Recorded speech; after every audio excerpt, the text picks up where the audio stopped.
أعوذ بالله من الشيطان الرجيم بسم الله الرحمن الرحيم الرحمن علم القرآن السلام عليكم ورحمة الله وبركاته الحمد لله رب العالمين கண்ணியம் நிறைந்த எல்லாம் வல்ல ஏக இறைவனின் அடியார்களே, தமிழ்நாடு தௌஹீத் ஜமாத் மாநில தலைமையின் சார்பாக வாட்ஸ்அப் வழியாக கேட்கப்படும் கேள்விகளுக்கு வாரந்தோறும் புதன்கிழமைகளில் தௌஹீத் ஜமாத் முகநூல் பக்கத்தில் அதற்கான பதில்களை நாம் வெளியிட்டு வருகிறோம். இந்த வாரம் கேட்கப்பட்ட கேள்விகளுக்கான பதில்களை நாம் அறியவிருக்கிறோம். முதலாவதாக திருத்தணியிலிருந்து ஒரு சகோதரர் கேட்கிறார், நான் துணி வியாபாரம் செய்கிறேன். மஞ்சள் வேஷ்டி, பச்சை வேஷ்டி, மஞ்சள், சிவப்பு, ஆரஞ்சு கலந்த போன்ற துணிகளெல்லாம் வியாபாரம் செய்யலாமா? இந்த துணியை வியாபாரம் செய்கிறதுக்கு மார்க்கம் அனுமதிக்குதா அப்படின்னு கேட்குறாங்க. இஸ்லாமிய மார்க்கத்தை பொறுத்த வரைக்கும் சில முக்கியமான வியாபாரம் தொடர்பான அடிப்படைகளை அல்லாஹுவின் தூதர் பல வகைகளில் கற்றுத்தர்றாங்க. அதில் அல்லாஹ்வுடைய தூதர் சொல்லுகிற செய்தியை பார்க்கிறோம். உண்ணுவதற்கு, உடுத்துவதற்கு, நீங்கள் பயன்படுத்துவதற்கு எது தடுக்கப்பட்டிருக்கிறதோ அதை நீங்கள் வியாபாரம் செய்வதும் தடை செய்யப்பட்ட காரியம், தடுக்கப்பட்ட காரியம். எனக்கு உண்றதுக்கு எது ஹராமோ, பயன்படுத்துறதுக்கு எது ஹராமோ, உடுத்துவதற்கு எது ஹராமோ, அதே போன்று அதை நான் வியாபாரம் செய்வதற்கும் தடை இருக்கிறது என்கிற செய்தியெல்லாம் பார்க்கிறோம். அப்போ பொதுவாகவே இஸ்லாமிய மார்க்கத்தின்படி சில ஆடைகள், அதுவும் பொதுவான தடை இல்லாமல் ஆண்களுக்கு மட்டும் தடுக்கப்பட்ட ஆடையாய் இருக்கிறது. இதை வைத்துக்கொண்டு பொதுவாக வியாபாரம் செய்ய இயலாது, வியாபாரம் செய்யக்கூடாது என்று நாம் முடிவெடுக்க இயலாது. அல்லாஹுவின் தூதர் அவர்கள் சொல்லுகிற செய்தியை சஹீஹ் முஸ்லிமிலே பார்க்கிறோம். அல்லாஹ்வுடைய தூதர் சொல்கிறாங்க, அப்துல்லா இப்னு அம்ர் இப்னு ஆஸ் ரலியல்லாஹு அவங்க அறிவிக்கிறாங்க, ரஆ ரசூலுல்லாஹி ஸல்லல்லாஹு அலைஹி வஸல்லம் அலைய சௌபைனி முஅஸ்ஃபரைனி, அல்லாஹ்வுடைய தூதர் என் மீது அந்த குங்கும சாயம் தேய்த்த, அது கலந்த காவி நிற ஆடைகள் இருப்பதை கண்டார்கள். அப்போ ரசூலுல்லாஹ் சொன்னாங்க, ஃபகால இன்ன ஹாதிஹி மின் சியாபில் குஃபார், இது இறை மறுப்பாளர்களின் ஆடை, ஃபலா தல்பஸ்ஹா, அதை நீ அணியாதே. இப்போ காவி ஆடை என்பது இறை மறுப்பாளர்களின் ஆடையாக இருக்கிறது, அதை நீ பயன்படுத்தாதே என்று அல்லாஹ்வுடைய தூதர் சொன்னாங்க. அப்போ ஆண்களுக்கு காவி ஆடை அணிவது தடுக்கப்பட்டிருக்கிறது. அந்த குங்கும சாயம் கலந்த அல்லது காவி நிறம் என்று மக்களால் எது பார்க்கப்படுகிறதோ அவைகளெல்லாம் ஒரு ஆண்கள் ஆடையாய் அணிவதற்கு தடுக்கப்பட்டிருக்கிறது. அதே மாதிரி அல்லாஹ்வுடைய தூதர் சொன்ன செய்தி முஸ்னத் அஹமதிலே பார்க்கிறோம். நாங்கள் சனிஆ என்கிற இடத்தில் அல்லாஹ்வுடைய தூதரோடு தங்கியிருந்தோம். அப்பொழுது குங்குமச்சாயம் தேய்த்த ஆடைகளை என்கிட்ட ரசூல்லா பார்த்தாங்க. இது என்ன அப்படின்னு கேட்டாங்க. பார்த்த உடனே ரசூல்லா அவர்களுடைய முகம் மாறியது. அவர்கள் அதை வெறுப்பது போன்று நான் விளங்கி கொண்டேன். வீட்டுக்கு வீட்டில் அடுப்பு எரிந்து கொண்டிருந்தது. வீட்டில் சமையலுக்காக, வேறு தேவைகளுக்காக அடுப்பு எரித்து கொண்டிருந்தனர். அந்த ஆடையை அதில் போட்டு எரித்து விட்டு ரசூலுல்லாஹி அலைஹி வஸல்லம் அவங்க கிட்ட நான் பேசினேன். அப்போ ரசூலுல்லாஹ் கேட்டாங்க, அந்த ஆடையை நீ என்ன செய்தாய்? ஃபஹல்லா கசௌதஹா பஅல அஹ்லிக், அல்லாஹ்வுடைய தூதர் என்கிட்ட கேட்டாங்க, அந்த ஆடையை நீ என்னப்பா செய்தாய் என்று கேட்கிற பொழுது நான் கூறினேன், அதை அடுப்பில் போட்டு எரித்து விட்டேன். அப்போ ரசூலுல்லாஹ் சொன்னாங்க, ஃபஹல்லா கசௌதஹா பஅல அஹ்லிக், உன்னுடைய குடும்பத்தாருக்கு அதை நீ கொடுத்திருக்கலாமே, உன் வீட்டில் இருக்கிற பெண்களுக்கு அதை பயன்படுத்த கொடுத்துருக்கலாம் தானே, அதையே நீ அடுப்பில் போட்டு எரித்தா என்கிற செய்தியை அல்லாஹ்வுடைய தூதர் சொன்னார்கள் என்பதை அதீதுகளில் பார்க்கிறோம். அப்போ காவி நிற ஆடை என்பது ஆண்கள் அணிவதற்கு தடுக்கப்பட்டிருக்கிறது.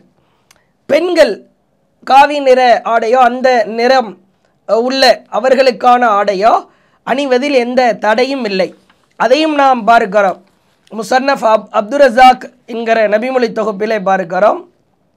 ராயித்து சித்தன் மின் அஸ்வாஜி நபி ஸல்லல்லாஹு அலைஹி வஸல்லம் யல்பஸ்ன அல் முஅஸஃபர்.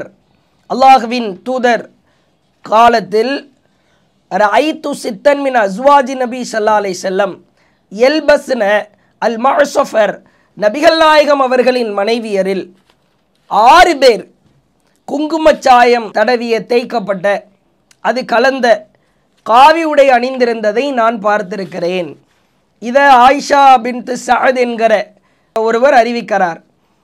ரசூல் ஸல்லல்லாஹு அலைஹி வஸல்லம் அவங்களுடைய மனைவிமார்களில் 6 பேர் அவர்கள் இந்த நிறத்தில் அந்த குங்குமச்சாயம் கலக்கப்பட்ட அந்த காவி நிறத்தில் ஆடை அணிந்திருக்கிறதை நான் பார்த்திருக்கிறேன் என்கிற செய்தியை பார்க்கிறோம். அப்போ ஆண்கள் காவி நிற உடை அணிவது தடுக்கப்பட்டிருக்கிறது. அது இறை மறுப்பாளர்களின் ஆடை. பெண்களுக்கு அது அனுமதி. இதனால் இதை வியாபாரம் செய்யக்கூடாது என்று சொல்வதில் மார்க் அடிப்படையில் எந்த ஒரு முகாந்திரமும் இல்லை, ஆதாரமும் இல்லை, தடையும் இல்லை. முழுமையாய் ஒரு சமூகத்திற்கு தடுக்கப்பட்ட ஒரு காரியமாக இருந்தால், பொருளாக இருந்தால் அதை வியாபாரம் செய்யக்கூடாது. அது மார்க்கம் அதை தெளிவாய் சொல்லுகிறது. ஆனால் இதை பொறுத்த வரைக்கும் ஆண்கள் அணிவதற்கு தடை, அவ்வளவுதான். அதே போன்று பார்க்கிறோம், பச்சை கலரு, மஞ்சள் நிறம், பச்சை நிறம், ஆரஞ்சு நிறம், இது போன்ற வேஷ்டிகள் இவைகளையெல்லாம் நாம் வியாபாரம் செய்யலாமா அப்படின்ற கேள்வியும் எழுகிறது. சஹீஹ் புகாரியில் 166வது செய்தியாக பார்க்கிறோம். அல்லாஹுவின் தூதர் அவர்கள் மஞ்சள் நிற ஆடையை தம்முடைய ஆடையில் சேர்த்திருந்தாங்க. மஞ்சள் நிற ஆடையை தன்னுடைய ஆடையில் சாயமிட்டு சேர்த்திருந்தார்கள் என்கிற செய்தியை பார்க்கிறோம். அதில் பெரும்பகுதி மஞ்சள் நிறமாய் இருந்திருக்கிறது.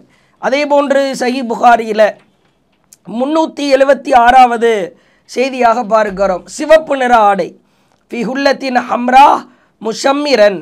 அல்லாஹுவின் தூதர் அவர்கள் தன்னுடைய மேனியில மேலாடையா சிவப்பு நிற மேலாடை மற்றும் கீழாடை அணிந்து உயர்த்தி பிடித்து வெளியே வந்து மக்கள்கிட்ட உரை நிகழ்த்தி தொழுகையும் வச்சாங்க அப்படின்ற செய்தியை சஹீஹ் புகாரியில் 376வது செய்தியாக பார்க்கிறோம். அதே போன்று அல்லாஹ்வுடைய தூதர் கருப்பு நிற ஆடை அணிந்திருந்தார்கள், அணியவும் கொடுத்தார்கள் என்கிற செய்தியை பார்க்கிறோம். சஹீஹ் புகாரியில் 5823வது செய்தியாக பார்க்கிறோம். அல்லாஹ்வுடைய தூதர்கிட்ட சில ஆடைகள் கொண்டு வரப்படுது. அதில் கருப்பு நிற கம்பளி ஆடையும் இருக்கிறது.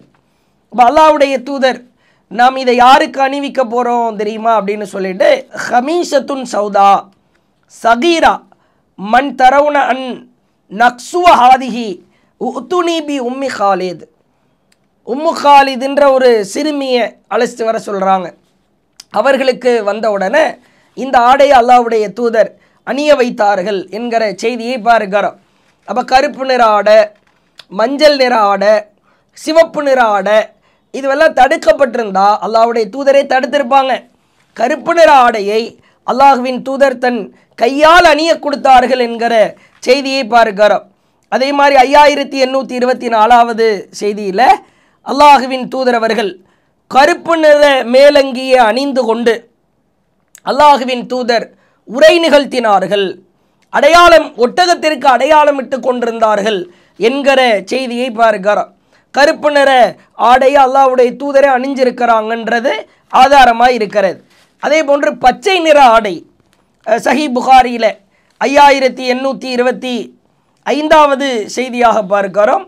பச்சை நிற ஆடையை ஒரு பெண் அணிந்து வந்து தன்னுடைய கணவர் தன்னை துன்புறுத்துவதாக முறையிட்டார் என்கிற செய்தியை பார்க்கிறோம்.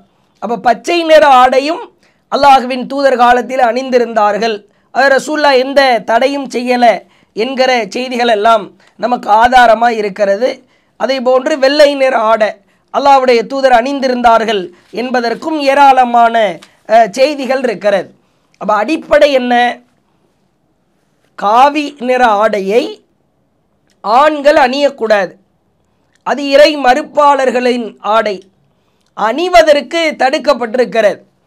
அதுலேயும் ஒரு நபித்தோழர் அணியிறாங்க, ரசூல்லா அதை வெறுப்பாக கொஞ்சம் தன்னுடைய முகத்தை கொஞ்சம் கோபமாக மாற்றுகிறார்கள். ரசூல்லா கோவப்பட்டாங்கன்னு தெரிஞ்ச உடனே வீட்டுக்கு வந்ததற்கு பிறகு அந்த காவி நிற ஆடையை அடுப்பிலே போட்டு எரித்து விடுகிறார். அப்போ ரசூல்லாட்ட திரும்பவும் சந்திக்க வரும்போது அல்லாஹ்வுடைய தூதர் கேட்குறாங்க, எங்கே அதை ஆடை எங்கே? அடுப்பு எரிந்து கொண்டிருந்தது, எரித்து விட்டேன். அப்போ அல்லாஹ்வுடைய தூதர் கேட்கிறார்கள், உன்னுடைய குடும்பத்தாருக்கு அதை கொடுத்திருக்கலாம் அல்லவா? அப்போ ரசூல் ஸல்லல்லாஹு அலைஹி வஸல்லம் அவங்க அணியறதுக்கு தான் தடை செய்தார்கள்.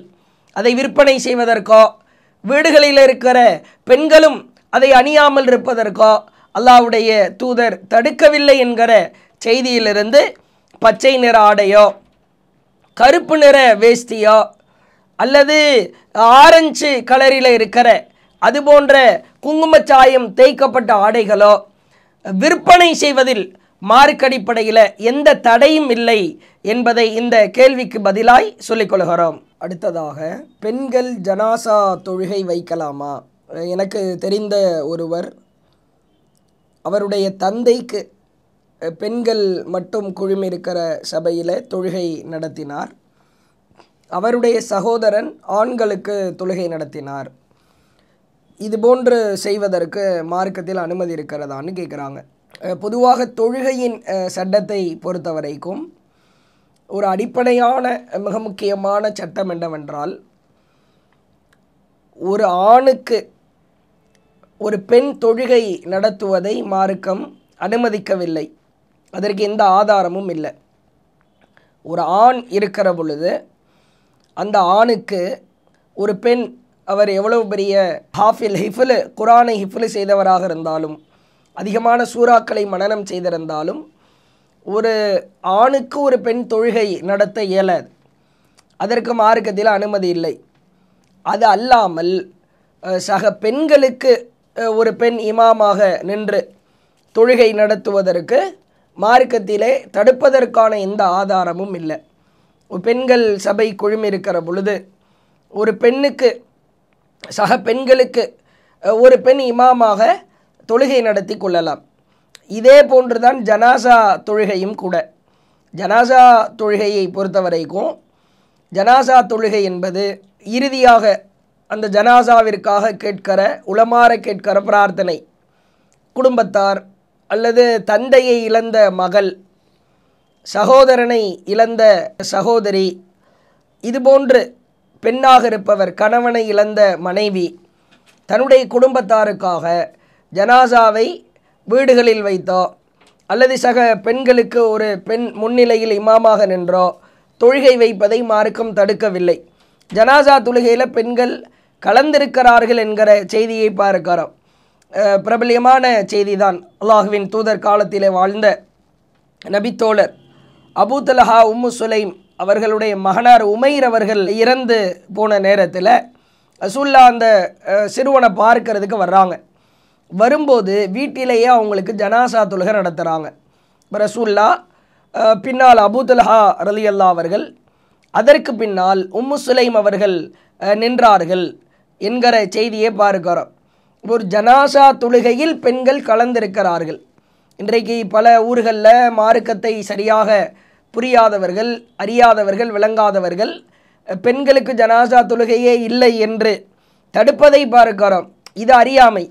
பெண்கள் ஜனாசா தொழுகையில் கலந்திருக்கிறாங்க என்கிற செய்தியை பார்க்கிறோம். அதே போன்று பெண்கள் ஜனாசா தொழுகையில் பங்கெடுப்பதை அல்லாஹுவின் தூதர் அவர்கள் காலத்திலே வாழ்ந்த அவர்களின் மனைவியர் அதை உறுதிப்படுத்தி இருக்கிறார்கள் என்கிற செய்தியை பார்க்கிறோம். சஹீஹ் முஸ்லிமிலே பார்க்கிறோம். 2297வது செய்தி. சஅத் பின் அபி வக்காஸ் ரலியல்லாஹு அவங்க இறந்த பொழுது அவங்களுடைய ஜனாசாவை பள்ளிவாசலுக்கு கொண்டு வாங்க, நாங்கள் அவருக்காக ஜனாசா தொழ போகிறோம் அப்படின்னு ரசூல் ஸல்லல்லாஹு அலைஹி வஸல்லம் அவர்களின் மனைவியர் ஆயிஷா அம்மையார் கேட்குறாங்க. சஅத் பின் அபி வக்காஸ் ரலியல்லாஹு அவர்கள் மரணித்த பொழுது ஜனாசா தொழுகையை பள்ளிக்கு கொண்டு வாங்க, எங்கள் அறைக்கு அருகிலே வையுங்கள், உடனே அவரது உடல் சாதிர் ரலியல்லாஹுடைய உடல் ரசூல் ஸல்லல்லாஹு அலைஹி வஸல்லம் அவர்களின் மனைவியரின் அறைகளுக்கு அருகிலே கொண்டு வந்தப்பட்டது. அவருக்காக அவர்கள் ஜனாசா தொழுகை வைத்தார்கள், ஜனாசா தொழுதார்கள் என்கிற செய்தியை பார்க்கிறோம். அப்போ சக பெண்களாக சேர்ந்து ஜனாசா தொழுகை தொழுதுள்ளார்கள் என்கிற செய்தி சஹி முஸ்லிமிலே ஆதாரபூர்வமான செய்தியாக இருக்கிறது. இது ஒரு மிகச்சிறந்த ஆதாரமாகவும் நமக்கு இருக்கிறது. அப்போ பெண்களை பொறுத்த வரைக்கும் அல்லாஹுவின் தூதர் அவர்கள் சொன்னதாக புகாரியில் 1278வது செய்தியில் இருக்கிறது. பெண்கள் ஜனாசா தொழுகையில் கலந்து கொள்றதுக்கு தடுக்கப்படலை. ஜனாசாவை பின்தொடர்ந்து பெண்களாகிய நாங்கள் செல்வதை தான் ரசூல்லா கண்டிச்சிருந்தாங்க, அதை வன்மையா கண்டிக்கல, வராதிங்கன்னு சொன்னாங்க என்கிற செய்தியை பார்க்கிறோம். அப்போ ஆயிஷா ரலியல்லாஹு அவர்கள் சொல்லுகிற மற்றொரு செய்தியில் ரசூல் ஸல்லல்லாஹு அலைஹி வஸல்லம் அவர்கள் இது போன்று ஜனாசா தொழுகையை பள்ளிவாசல்ல கொண்டு வந்து நடத்தியிருக்கிறார்கள். பெண்களாகிய நாங்களும் தொழுதிருக்கிறோம், ஆனாலும் மக்களில் சிலர் குறை சொல்லி கொண்டிருக்கிறார்கள் அப்படின்னு சொல்லிட்டு ஆயிஷா ரலியல்லாஹு அவங்க ஆதாரத்தையும் காட்டுறாங்க. சஹல் பின் பைதா அவரது சகோதரர் சுஹைல் அவர்களுக்காக ரசூல்லா பள்ளிவாசல்ல ஜனாசா தொழுகை நடத்தியிருக்கிறாங்க தானே, இவர்கள் ஏன் குறை சொல்கிறார்கள்? சஅத் பின் அபி வக்காஸ் அவர்களின் ஜனாசாவை பள்ளிக்கு கொண்டு வாங்கன்னு சொல்லும்போது மக்கள் சில குறைகளை சொல்கிறாங்க. அதுக்கு இது ஆதாரமாகவும் காட்டுறாங்க ஆயிஷா ரலியல்லாஹு அவங்க. நாங்கள்லாம் தொழுதிருக்கிறோம் தானே, சஹல் பின் பைலா அவர்களுக்காகவும் அவருடைய சகோதரர் சுஹைலுக்காகவும் தொழுதிருக்கிறோம் தானே, அப்புறம் ஏன் நீங்கள் குறை சொல்கிறீங்க என்று ஆயிஷா ரலியல்லாஹு அவர்கள் சொல்லுகிற செய்தியை பார்க்கிறோம். அப்போ ஜனாசா தொழுகையை பொறுத்த வரைக்கும் ஒரு ஜனாசாவிற்கு வீட்டிலே தொலை வைக்கலாம், பள்ளியிலே தொலை வைக்கலாம், அல்லது ஒரு 10 நபர்கள் 20 நபர்கள் ஜனாசா முடிந்ததற்கு பிறகு வர்றாங்க, வெளியூர்லேருந்து வர்றாங்க, நாங்கள் தொழணும்னு ஆசைப்படுறாங்க, தாராளமாக அவர்கள் தொலை வைக்கலாம். ஒரு ஜனாசாவிற்கு எத்துணை ஜமாத்தாக கூட அல்லது தனியாக கூட தொழுகை நடத்தலாம், அதுக்கு மார்க்கத்தில் எந்த தடையும் இல்லை. அல்லாஹ்வுடைய தூதர் மரணித்ததற்கு பிறகு வழக்கத்தில் உள்ளதான் நபித்தோழர்கள் செய்கிறாங்க. ரசூலுல்லாஹ்வுக்கு ஒரு பெருங்கொண்ட கூட்டம் கூடி ஒரே ஜமாத்தாக ஜனாசா தொழுகை நடத்தலை, அவரவர் வருகிறவரெல்லாம் ஒரு குறிப்பிட்ட நபர்களாய் சேர்ந்து சேர்ந்து சேர்ந்து ஜனாசா தொழுது விட்டு சென்று கொண்டே இருந்தார்கள் என்கிற செய்தியெல்லாம் பார்க்கிறோம். இது வழக்கத்திலே இருந்திருக்கிறது. அல்லாஹுவின் தூதர் அவர்கள் மரணித்த பொழுதும் நபித்தோழர்கள் அதை செயல்முறைப்படுத்தி இருக்கிறார்கள் என்கிற செய்தியை பார்க்கிறோம். அந்த அடிப்படையில் ஜனாசா தொழுகையை பெண்களாக சேர்ந்து வீடுகளில் தொழணும்னு அவர்கள் விரும்புகிறார்கள், பாவ மன்னிப்பு கேட்க வேண்டும் என்று அவர்கள் ஆசைப்பட்டால் அவர்கள் தாராளமாய் தொழுது கொள்ளலாம். சக ஆண்களுக்கு தொழுகை நடத்துவதற்கு தான் மார்க்கத்திலே தடுக்கப்பட்டிருக்கிறதே ஒழிய ஒரு பெண் இமாமாக நின்று பல பெண்களுக்கு அவர்கள் ஜனாசா தொழுகை நடத்தி கொள்வதற்கு மார்க்கத்தில் எந்த தடையும் இல்லை. மார்க்கம் தடுக்காத ஒன்றை நாம் தடுக்க இயலாது, பொதுவான சட்டம்தான். ஆண்களுக்கு எப்படி சட்டமோ பெண்களுக்கும் அது போன்ற சட்டம்தான்.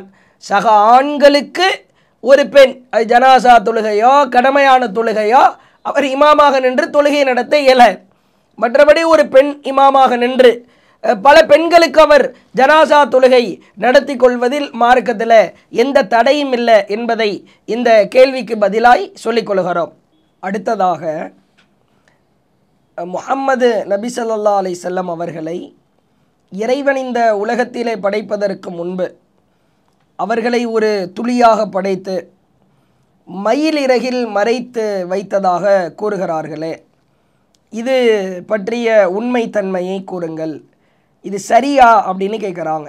பொதுவாக இஸ்லாமிய மார்க்கத்தை பொறுத்த வரைக்கும் இது போன்ற கட்டுக்கதைகளை சூஃபித்துவ சிந்தனையில் உள்ளவர்கள், சுன்னத்துவல் ஜமாத் என்று தங்களை அடையாளப்படுத்திக் கொள்பவர்கள், அதிலேயும் குறிப்பாக ரபியுல் அவ்வல் மாதம் வந்துவிட்டால் நபிகளார் பிறந்த தினத்தை வசந்த காலமாக நாங்கள் கொண்டாடுகிறோம், ஒரு குறிப்பிட்ட 10 நாட்கள் 12 நாட்கள் நபி புகழ் பாடப்போகிறோம் என்று சொல்லி நபியை வரம்பு மீறி புகழுகிற ஒரு அவல நிலையை பார்க்கிறோம்.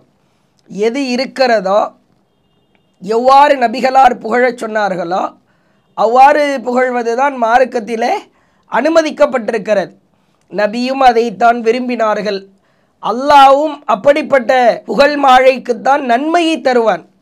வரம்பு மீறிய புகழ்ச்சிக்கோ இட்டுக்கட்டப்பட்ட செய்திகளுக்கோ இவர்களாக ஒன்றை உருவாக்கி கொண்டு ஒரு பிரமிப்பை காட்டுகிற விஷயத்திற்கோ அல்லாஹ் எவ்வித கூலியையும் தரமாட்டான்.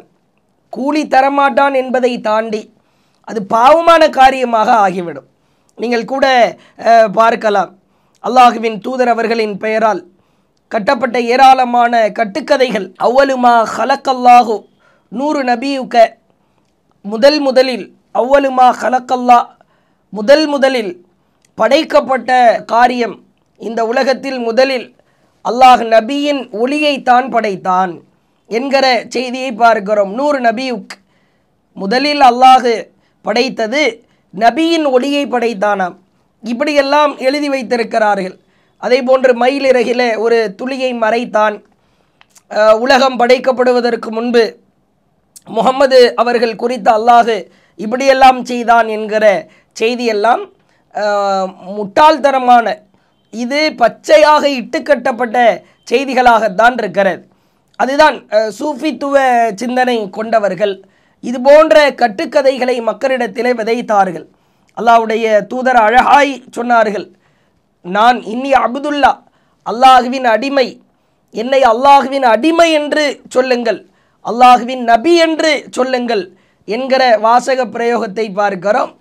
நாம் தேடி பார்த்த வகையில் இட்டுக்கட்டப்பட்ட கட்டுக்கதைகளாக அந்த சூஃபித்துவ சிந்தனை கொண்டவர்கள் நபியை வரம்பு மீறி புகழ்ந்து இறைவனின் அந்தஸ்திற்கு சமமாக ஆக்குபவர்கள் இது போன்ற கட்டுக்கதைகளை எழுதி வைத்திருக்கிறார்கள்.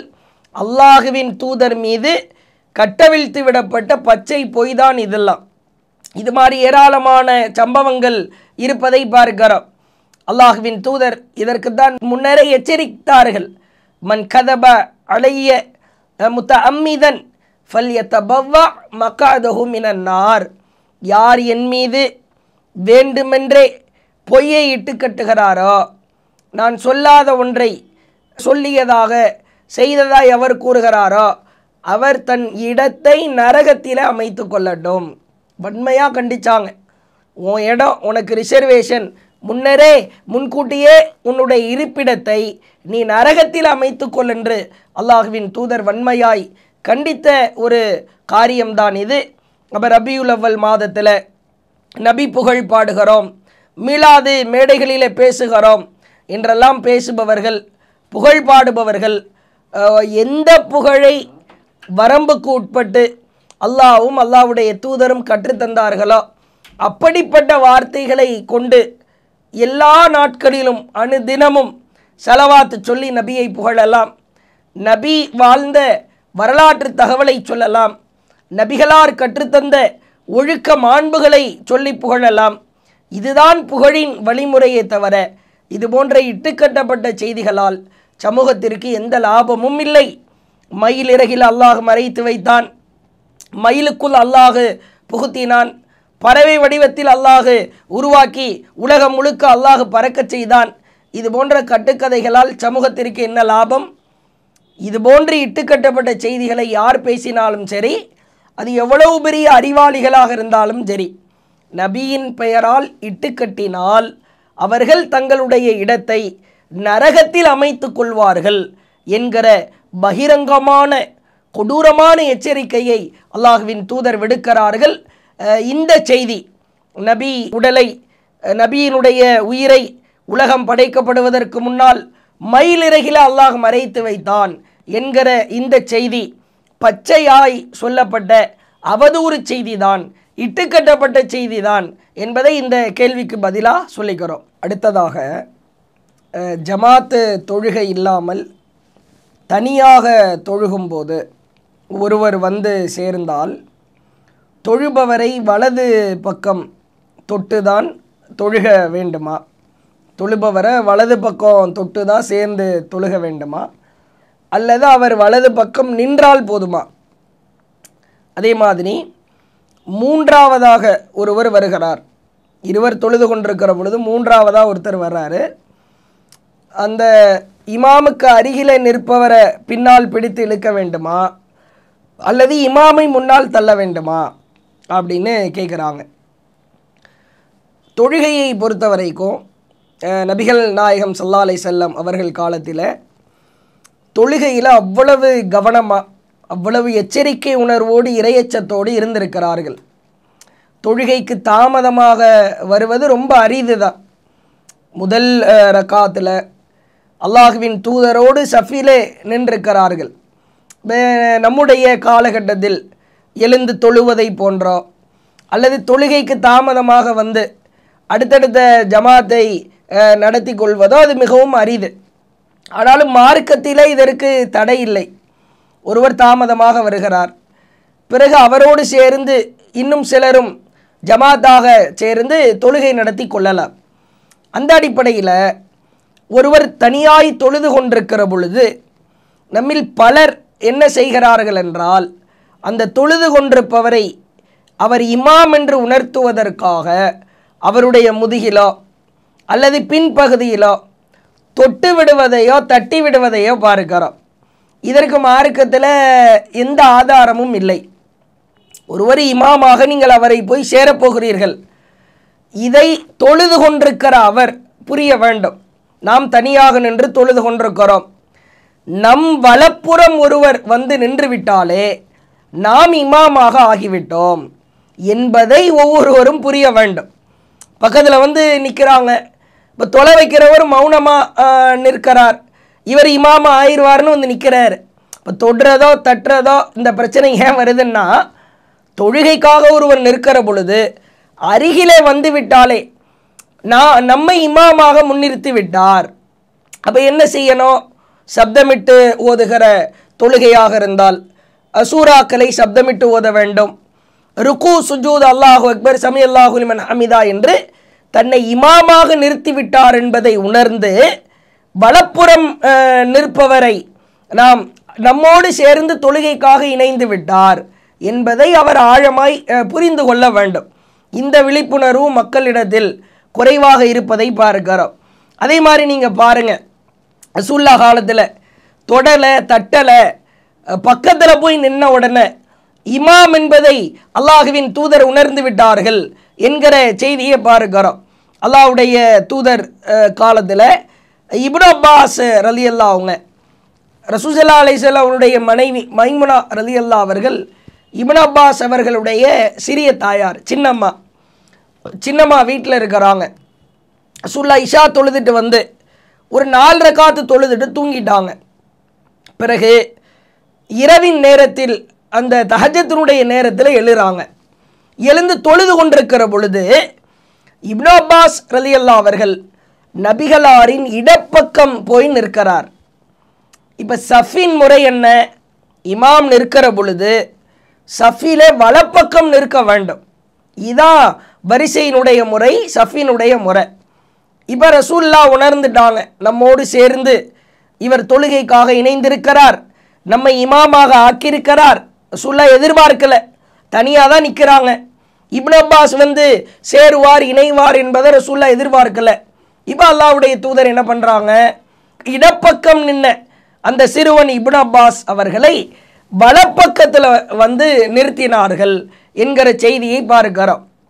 தொழுகையில் வலப்பக்கம் முதலில் இணைய வேண்டும், இடப்பக்கம் பிறகு இணையணும். சிலர் என்ன பண்ணுறாங்க, வலதுபுறமாக அப்படியே ஃபுல்லாக சஃபை நிரப்புறது. இகாமத்து சொல்பவர் நடுவில் நிற்பார், வலப்புறம் ஒருவர், பிறகு இடப்புறம் ஒருவர், மீண்டும் வலப்புறம், மீண்டும் இடப்புறம். இதான் வரிசையை நிரப்புவதற்கான வழிமுறை. வலப்பக்கமாக சிலர் நிற்பாங்க, வலப்பக்கம்லாம் ஃபுல்லாக நிற்கும், இடப்பக்கத்தில் ஆளே இருக்க மாட்டாங்க. இப்படியும் வரிசை முறையை நாம் அமைக்கக்கூடாது. அப்போ இந்த செய்தியிலிருந்து வலப்பக்கம் போய் நின்று விட்டாலே எவர் தனியாய் தொழுது கொண்டிருக்கிறாரோ அவர் உணர்ந்து கொள்ள வேண்டும், நம்மை இவர் இமாமாக ஆக்கிவிட்டார், நானும் இவர் சேர்ந்து தொழ போகிறோம். இதுதான் அடிப்படை. இந்த விஷயத்தை நம்மில் பலர் தெளிவாக உணர்ந்து கொண்டு நம்ம அருகிலே ஒருவர் வந்து நின்று விட்டாலே நம்மை இமாமாக ஆக்கிவிட்டார் என்பதை தொழக்கூடியவர் உணர்ந்து கொள்ள வேண்டும். இப்படி ஒவ்வொருத்தரும் உணர்ந்துட்டாங்கன்னு வைங்களேன், தொடுறது, தட்டுறது, முதுகில் தட்டுறது, இது மாதிரி எந்த விதமான விஷயத்திற்கும் அங்கே இடமில்லாமல் போய்விடும். அதே மாதிரி பாருங்க, இப்போ ஒருவர் நிற்கிறார், அவரது வலப்பக்கத்திலே மற்றொருவர் வந்து நிற்கிற பொழுது இவர் இமாம் என்கிற அந்தஸ்தை அடைகிறார், தொழுகை நடத்துகிறார்.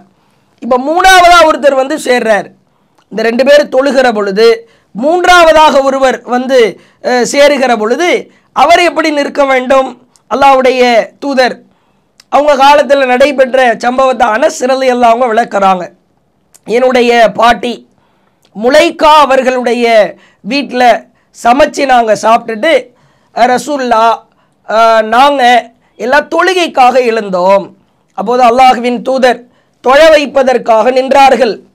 பிறகு நானும் அனாதை சிறுவனும், அனஸ் ரலியல்லாஹு அவங்க சொல்கிறாங்க, நானும் இன்னொரு அனாதை சிறுவனும் நபிகளாருக்கு பின்னால் நின்றோம். எங்களுக்கு பின்னால் எங்கள் பாட்டி முலைக்கா அவர் நின்று கொண்டார். இதான் சஃபினுடைய முறை. ரசூல்லா இமாமா நிற்கிறாங்க, ஒரு ஆள்னா பக்கத்தில் நின்று கொள்ளலாம். இப்போ ஒரு ஆளை தாண்டி மற்றொருவர், இப்போ நானும் அனாதை சிறுவனும் பின்னாடி நின்னோம், என் பாட்டி எங்களுக்கு பின்னால் நின்றார்கள். இது ஒரு வரிசை முறை, சஃபினுடைய வழிமுறையாயிருக்கிறது. இப்போ ஒரு நபர் தொழுது கொண்டிருக்கிறார், அவர் அருகிலே மற்றொருவர் வந்து நிற்கிறார், நம்மை இமாமாக ஆக்கிவிட்டார். இப்போ மூணாவதாக ஒருத்தர் வர்றார், வந்து என்ன செய்யலாம்? பின்னால் இடம் இருந்தால் இமாமுக்கு அருகிலே நிற்பவரை பின்னால் இழுக்கலாம். இப்போ இழுக்கும் போது என்ன அவருக்கு தோணணும்?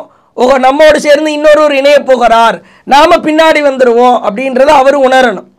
ஒருவேளை பின்னாடி இடம் இல்லை, இமாம லேசாக முன்னாடி நீங்கள் தள்ளுகிற பொழுது இமாம் புரிந்து கொள்ள வேண்டும், ஒருவரோடு சேர்ந்து மற்றொருவர் இணைய போகிறார், அதனால் நம்மளை முன்னாடி கொஞ்சம் தள்ளுறாங்க அப்படின்னு புரிந்து கொள்ளணும்.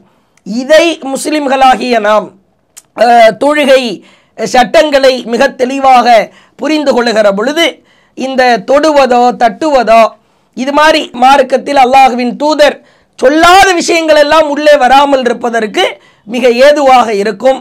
எனவே தொழுகையில் ஒருவர் தனியாக நிற்கிற பொழுது அருகிலே வலப்பக்கம் ஒருவர் வந்து நின்று விட்டாலே நான் இமாமாக ஆகிவிட்டேன், தொழுகை நடத்தப் போகிறேன் என்கிற சிந்தனையோடு எண்ணத்தோடு ஒருவர் தன்னுடைய தொழுகையை அமைத்து கொள்ள வேண்டும். ஒருவரை தாண்டி இன்னொருவர் சேருகிறார், பின்னால் இடம் இருந்தால் அவரை பின்னாடி நீங்கள் இழுக்கலாம், பின்னாடி இடம் இல்லையா இமாமை முன்னால் தள்ளிக்கொள்ளலாம். இது போன்ற சட்டங்களை கவனித்து நம்முடைய தொழுகை முறையை மிகச்சரியாய் அமைத்து கொண்டு அல்லாஹ்விடத்தில் நற்கூலியை பெறுவோமாக என்பதை இந்த கேள்விக்கு பதிலாய் சொல்லிக் கொள்கிறோம். அல்லாஹு அக்பர், அல்லாஹ்